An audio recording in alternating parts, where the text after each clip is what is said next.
अस्सलाम वालेकुम listeners और अनस आपकी जो बैक हैंड पे वर्क फोर्स है, he is doing a great job at the moment and all the spooky gang members.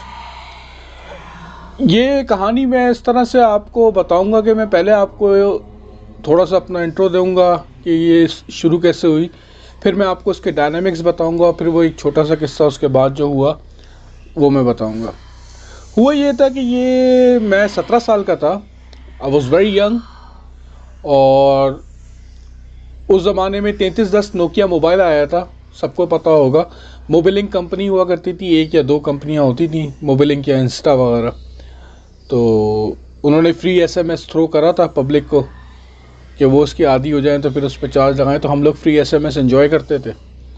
उस ज़माने मेरी एक खातून से बातचीत शुरू हुई एसएमएस के थ्रू। पहले तो मैं उनको लड़का समझता रहा, वही चलती रही 2-3 महीने के बाद उन खातून ने एकदम से बोला कि मैं तुमसे मिलना चाहती हूँ। मैं उनसे मिलने पहुँचा और just turn out to be a very very pretty woman. बहुत ज़्यादा खूबसूरत थी, यानी ऐसी थी कि वो 1000 के अंदर उनको खड़ा कर दो तो वो अलग से नज़र आए। तो मैं चौंका उनको देख के, मैंने कहा यार इतनी खूबसूरत लड़की।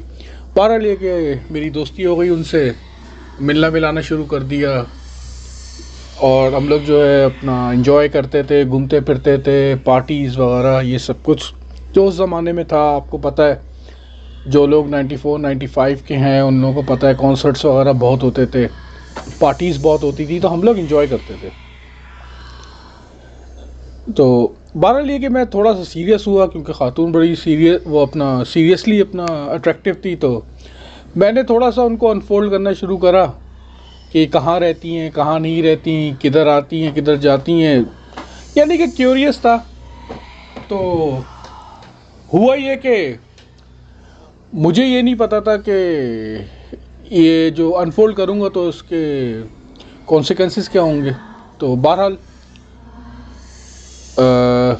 अब मैं आपको उसके डायनामिक्स बताता हूँ। डायनामिक्स ये हैं कि ये खातून बेसिकली एक गैंग की मेंबर थी, और वो गैंग जो है बड़े बड़े ब्यूरोक्रेट्स और बिजनेसमैन जो हैं, सक्सेसफुल बिजनेसमैन, उनको ब्लैकमेल करते थे ये, और उसी तरीके से ब्लैकमेल करते थे जो काबिल इतराज़ वीडियोस और अपना फ़ोटोज़ वगैरह बना के, जो कि आजकल हो रहा है, वो ये उस ज़माने में होता था।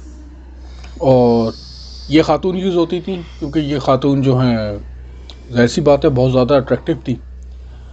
तो ये सब चीज़ें मेरे सामने आईं, और फिर मगर मैंने सोचा, मैंने कहा यार मेरा क्या जा रहा है इसमें। मैंने कहा मैं तुझसे मिलता हूँ, घूमता फिरता हूँ, मुझे मेरे पे पैसे ही बहुत खर्च करती थी, तो मेरी तो ईद हुई भी थी, तो मैंने कहा चलने तो जो चलना है। लेकिन बहरहाल ये कि फॉर सम रीज़न उनके गैंग मेंबर को पता चल गया कि she is in a contact with me.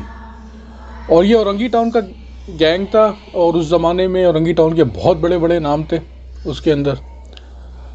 तो उसमें बहुत सारे अपना मुख्तलिफ़ लोग भी थे जो बड़ी बड़ी पोस्टों पे थे गवर्नमेंट की, वो भी इस गैंग के मेंबर थे। बहरहाल ये कि मैं नाम किसी का भी नहीं लूँगा। तो उन्होंने मुझे पकड़ा भी, मगर ये कि उन्होंने मुझे छोड़ दिया क्योंकि I was too young, 17 years old.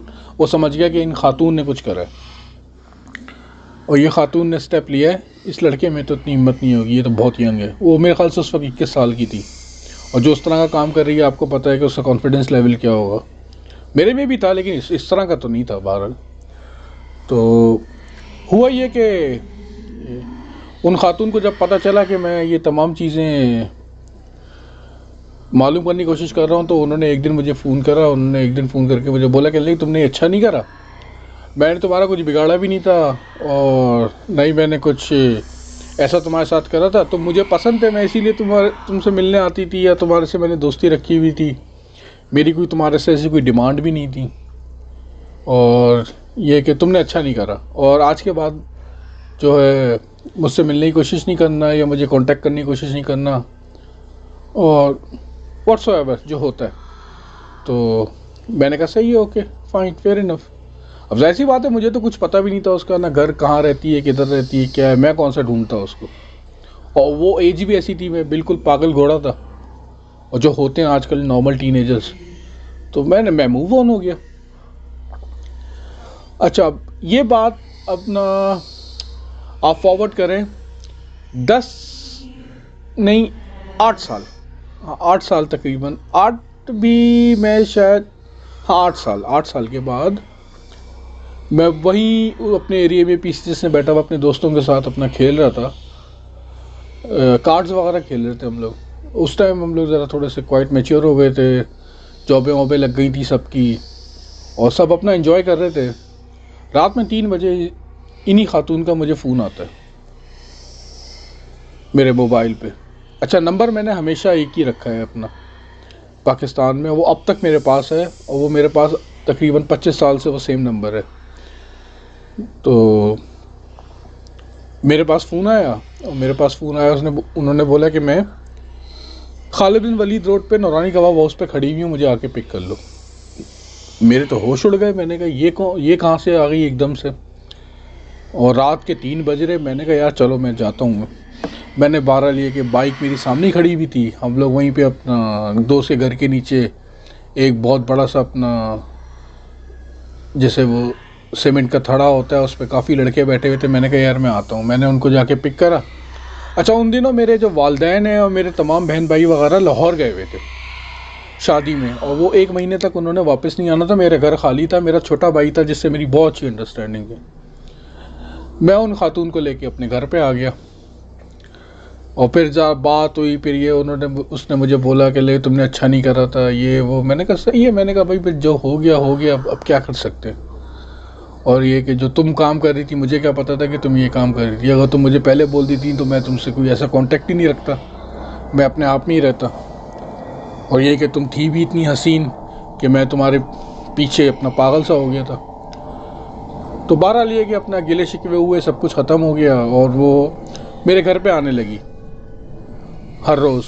कभी रात में आती, कभी दिन में मुझे फ़ोन कर देती, कहती आके मुझे यहाँ से पिक कर लो, कभी सब्ज़ी मंडी से पिक कर लो, कभी आगा खान से पिक कर लो। और बड़े ऑकवर्ड और वियर्ड टाइम होते थे। रात में 3 बजे, 4 बजे, दोपहर में 12-1 बजे, शाम में 7-8 बजे, बड़ा अजीब और गरीब से टाइमिंग पे, यानी कोई एक फ़िक्स टाइम नहीं था। तो 12 लिए कि वो चलता रहा, तकरीबन 15-20 दिन हो गए। अच्छा, इन साहिबा ने एक ये करा कि इन्होंने एक दिन मेरे घर आके, मैं और मेरे भाई थे, तो भाई मेरा कहीं गया हुआ था, मैं अकेला था, तो इन्होंने खीर बनाई। अब कहते हैं कि सफ़ेद चीज़ पे जादू होता है और मीठे पे। इन्होंने खीर बनाई, और इन्होंने खीर बना के जो है ना मुझे दी। अब मैंने खीर वगैरह खा ली, और सब कुछ हो गया। और ये चले गई, और फिर ये वापस आई अपना दूसरे तीसरे दिन। ये 1 फीट बड़ी बारबी डॉल लेके आई अपने साथ, और उन्होंने कहा ये मेरी तरफ से तुम्हें गिफ्ट है। अच्छा, हमें तो उस टाइम काले जादू का या इसका जिन्नात वगैरह का कुछ पता ही नहीं था कि क्या होता है ये। तो हमने वो डॉल लेके एक ऊपर अलमारी में वहाँ पे रख दी, और हम अपना फिर मस्त हो गए। फिर ये कि मेरे पेरेंट्स वगैरह आ गए, तो ये कि मिलना जुलना मेरा बाहर होने लगा, उससे रेस्ट्रिक्शन हो गई। जाहिर सी बात है, मेरे वालिद बड़े सख्त है इस मामले में। तो बाहर चलता रहा। फिर एक दिन अचानक से ये गायब हो गई, फ़ोन बंद, हर चीज़ इसकी बंद, और कोई कांटेक्ट नहीं। अब यहाँ से ये सब चीज़ शुरू हुई। बेसिकली वो आई थी रिवेंज के लिए, क्योंकि उसके ग्रुप मेंबर्स ने उसका बड़ा बुरा हाल करा था, उसको मारा पीटा था, उसका कमीशन भी कम कर दिया था मेरी वजह से, जो इतने लोगों का वो खुला था। ऐसी बात है, मैंने तो खैर किसी को नहीं बताया था, लेकिन उसकी सज़ा के तौर पे, जैसे फ़र्ज़ करें कि पहले वो 30% लेती थी ग्रुप से, उसका कम करके उन्होंने 20% कर दिया था, तो उसको फाइनेंशियली लॉस भी हुआ था। तो वो बेसिकली वो रिवेंज में आई थी मेरे पास, और वो अपना काम करके चलेगी, गुड़िया वगैरह दे के, मीठा मुझे खिला के। अब उसके बाद जो है मेरी ऐसी हालत हो गई कि मैं हर वक्त उसका नाम लूँ, हर वक्त उसके बारे में सोचूं। मैं उस वक्त बॉडी बिल्डर था, मैं बॉडी बिल्डिंग करता था, बहुत अच्छी मेरी सेहत थी। इवन ये कि मेरा क्लब इंस्ट्रक्टर मुझे बोल रहा था कि मैं तुम पे 6 महीने लगाता हूँ, मैं तुम्हें कंपटीशन में भेजता हूँ। मैं इतना मेहनत कर रहा था उसके अंदर, और वो सडनली जो है मेरी सेहत गिरना शुरू हो गई और मैं बिल्कुल सूख के कांटा, बड़ा परेशान। घर वालों ने मेरी हालत देखी, मोहल्ले वाले कह रहे हैं यार ये तो बड़ा अपना फैशन वाला लड़का था, बड़ा फैशन कॉन्शियस था। इवन ये तो ट्रेनर भी अपनी जीन्स और टी शर्ट के हिसाब से पहनता था। बाइक इसकी हमेशा साफ़ सुथरी चमकीली होती थी, शेव्ड, और बड़ा यानी कि शार्प होता था। ये तो इसको क्या हो गया, ये तो बाथरूम की चप्पलें पहन के बाहर निकलना शुरू हो गया है। इसने कमीज़ की कुछ पहनी होती है, टी शर्ट के ऊपर अपना शलवार, कमीज़ वाली शलवार पहन के निकल जाता है। अजीब व गरीब होली है। अच्छा, उस ज़माने में मेरा एक दोस्त था, वो जो था मेरा बेस्ट फ्रेंड था। Now he is living in Washington DC। तो वो इस चीज़ को जो है थोड़ा रीड कर गया था, तो मेरी एज का, लेकिन ये वो रीड कर गया। उसने मुझे अपने पास बिठाया and every day I was sitting with him, और 6-8 घंटे उससे उसी लड़की की बातें करें, वो सिर्फ वहाँ करे, वो सिर्फ मुझे सुनता रहे। बेसिकली वो समझ गया था कि मुझको जो है उसने ब्रेन ड्रेन करना है इस मामले के अंदर, तो वो मुझे बोलने देना चाहता था, और मैं बोलता रहता था पर ये सिचुएशन मेरे अब्बू ने जब अपना रीड करी सारी, तो अब्बू भी मेरे परेशान थे। बहरहाल ये कि एक दिन ऐसा हुआ कि मैं सो रहा था अपने कमरे में, तो मेरे अब्बू अपने कमरे से निकले, वो जाग रहे थे, उनको शायद नींद नहीं आ रही थी, तो पीछे बाथरूम की तरफ जाना होता था तो हमारे कमरे से होके जाते थे। तो वो मेरे कमरे से होते हुए गए, उन्होंने वुज़ू वगैरह करा तहज्जुद पढ़ने के लिए, और तहज्जुद पढ़ने के लिए जब वो वापस आए तो उनकी नज़र सामने डॉल के ऊपर पड़ी। डॉल जो थी वो सीधी बैठी हुई होती है बेसिकली, जो नॉर्मल होती है, मगर उस दिन डॉल की गर्दन जो है लेफ़्ट साइड पे मुड़ी हुई थी। तो उनको थोड़ा सा ताज्जुब हुआ, उन्होंने कहा कि, फिर उन्होंने कहा शायद हो सकता है किसी ने घुमा दी हो, लेकिन ये कि हमारे यहाँ कोई छेड़ता नहीं था उस डॉल का, ऐसी ही रखी हुई थी वो। तो अब्बू अपने कमरे में, अब्बू ने तहज्जुद वगैरह पढ़ी, ऐसी बैठे थे, फजर का टाइम हुआ। अब्बू ने अम्मी को खामोशी से बोला कि जब तुम बाहर जाओगी वज़ू करने के लिए, फजर की नमाज़ के लिए, जब वापस आओ तो डॉल को देखते हुए आना, उसकी गर्दन मुड़ी हुई है नहीं। अम्मी जब अच्छा, मैं उस टाइम पे सो रहा हूँ अपने कमरे में, अब मैं अकेला था उस कमरे में, मैं सो रहा हूँ और मैं डीप स्लीप के अंदर हूँ, और मैं बिल्कुल भी नहीं उठा, और अब्बू मुझे देख रहे हैं उस कमरे, अपने कमरे से, उनको मैं नज़र आ रहा हूँ कि मैंने मूव नहीं करा है बिल्कुल भी, गहरी नींद में था मैं। अम्मी आई हैं वज़ू करके, अम्मी ने सामने डॉल को देखा, फिर अब्बू के पास आई हैं, कह रही हैं उसकी गर्दन तो बिल्कुल सही है, जैसे पहले बैठी हुई थी सीधी।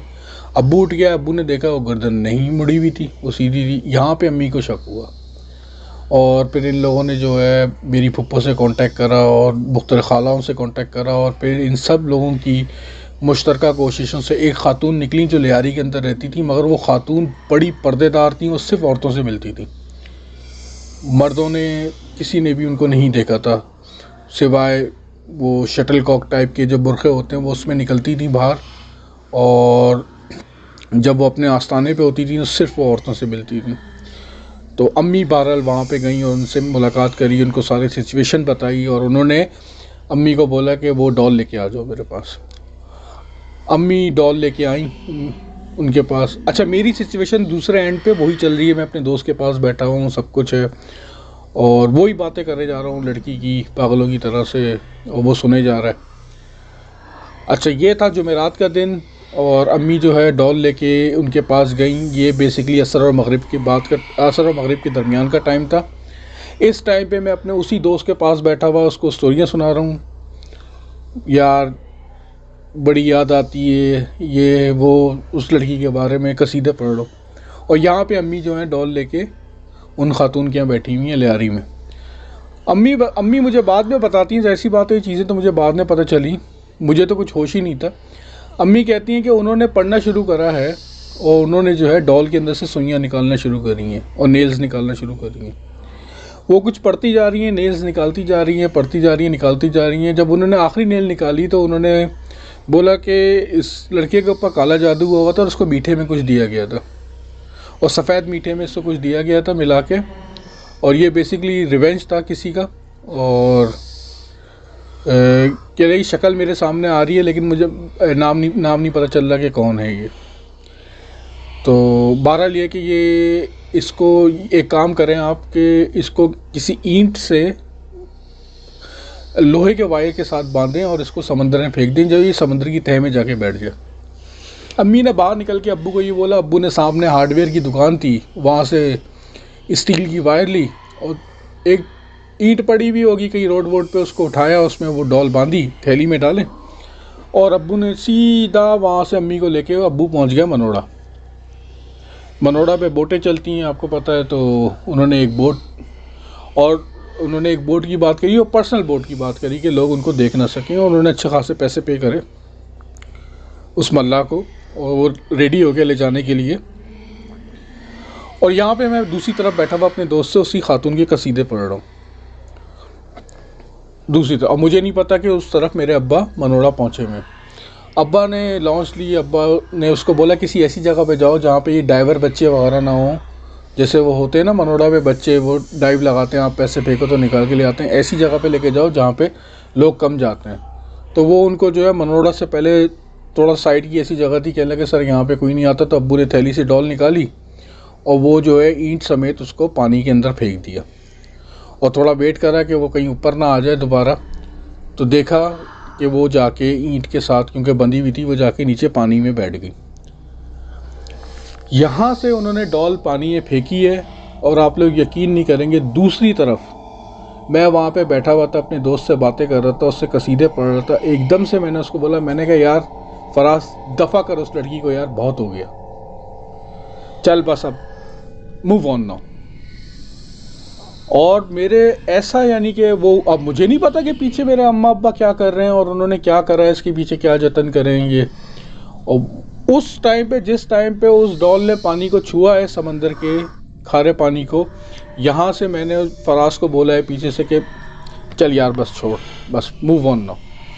और खड़ा हुआ, घर आया, अपनी हालत देखी, मैंने कहा यार क्या हालत बनाई हुई है। दूसरे दिन नाई के पास गया, शेव वगैरह फुल अपना, उसी तरह से दोबारा दूसरे तीसरे दिन बाद लोगों ने देखा उसी तरह से बाइक चमक रही है और आमिर तैयार होकर जा रहे हैं। अम्मी अब्बू दोबारा हंसना शुरू, समझ में आ गया उनको कि ये चीज़ उतर गई है। तो बहरहाल ये कि ये सब चीज़ें हो गई। फिर अम्मी उन खातून के पास दोबारा गई, फिर अम्मी ने उनसे पूछा क्या कि लगे कि इसका असर उसको रहेगा अगर वो कराची है, जाहिर सी बात है लड़का है, घूमता फिरता है, अगर वो किसी एरिया में चले गया ऐसे जहाँ पे वो लड़की हुई उस टाइम पे, तो शायद हो सकता है वो दोबारा अफेक्ट हो जाए अनफॉर्चुनेटली। तो बेहतर यह है कि इसको किसी ऐसी जगह पे भेज दें जहाँ पे ये इस लड़की से कांटेक्ट में ना आए, और बेहतर ये है कि इसको समंदर पार भेज दें। तो फिर वो मेरा दोस्त जो है फराज, वो उन चंद लोगों में से है कि जिन्होंने एफ़र्ट करी उस टाइम पे मेरे चंद दोस्तों के साथ। और मैं जो हूँ फिर यहाँ पे इंग्लैंड आ गया था, समंदर पार कर लिया था, और फिर ये कि मैं बिल्कुल इस जंगल से मेरी निजात हो गई थी। और ये एक मेरा फैक्टर था इंग्लैंड आने का, वरना मेरी बड़ी अच्छी गवर्नमेंट जॉब थी पाकिस्तान में और मैं बड़ी अच्छी पोस्ट पे भी था, तो और अच्छा कमाता भी था। तो बहरहाल ये मेरी स्टोरी थी और ये जादू से रिलेटेड थी। अब आप लोग खुद ही फैसला करिए कि ये क्या था या क्या नहीं था। स्केरी नहीं थी लेकिन जादू से रिलेटेड थी और मेरा अपना पर्सनल एक्सपीरियंस था, तो it is horrifying for me. और मेरे पेरेंट्स ने सफ़र करा, मेरे दोस्तों ने सफ़र करा, लेकिन ये कि लकीली मुझे पेरेंट्स बहुत अच्छे मिले जिन्होंने लुक आफ्टर करा, मुझे दोस्त बहुत अच्छे मिले, मेरे सिबलिंग्स बहुत अच्छे थे जिन्होंने मुझे इस टाइम पे लुक आफ्टर करा। और जो वो खातून थी, अब पता नहीं अल्लाह ताला अगर हैं तो ब्लेस हर, और ये कि अगर नहीं है तो अल्लाह ताला उनके दर्जात बुलंद करे जिन्होंने इसका काट करा था। तो बहरहाल ये कि ये मेरी स्टोरी थी। Anas, best of luck listeners, best of luck and enjoy yourself and take care guys. और ये कि डेंगू और अपना इससे कोविड से थोड़ा बचें, एहतियात करें, और ये कि अल्लाह ताला आपकी मेरी सबकी हिफाजत फरमाए। आमीन सुम्मा आमीन। अस्सलाम वालेकुम।